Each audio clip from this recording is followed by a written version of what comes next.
The war, which started with the order of Russian President Putin, is in its sixth month.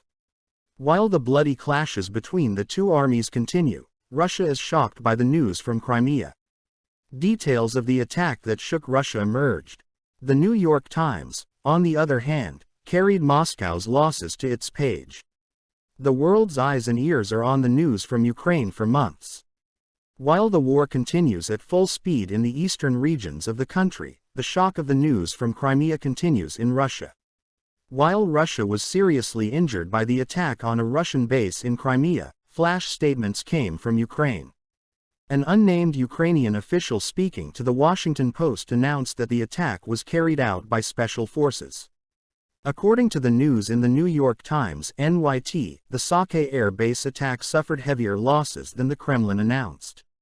According to the reports in the U.S. press, the Kremlin lost 9 warplanes in the attack, even if they claim otherwise.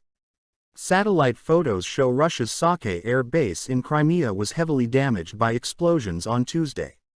Photographs taken by the U.S.-based company Planet Labs reveal that at least 8 aircraft were destroyed or damaged on the base. It can also be seen in the photographs that craters were formed after the explosions on the top and a large area was burned. The Ukrainian Air Force announced that many planes on the base were destroyed, but the Kyiv administration did not take responsibility for the incident. Satellite images show that the base may have been targeted in an attack.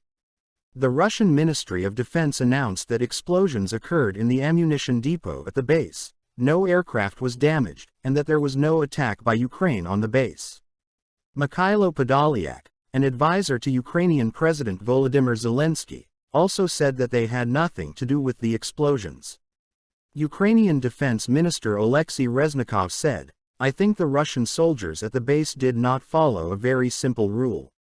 That rule is, do not smoke in dangerous places." He said, "It's that simple." On the other hand, shortly after the attack, Zelensky underlined that the war started in Crimea and said, "The war must end with the liberation of Crimea." Zelensky: "Crimea belongs to Ukraine. We will never give up on Crimea.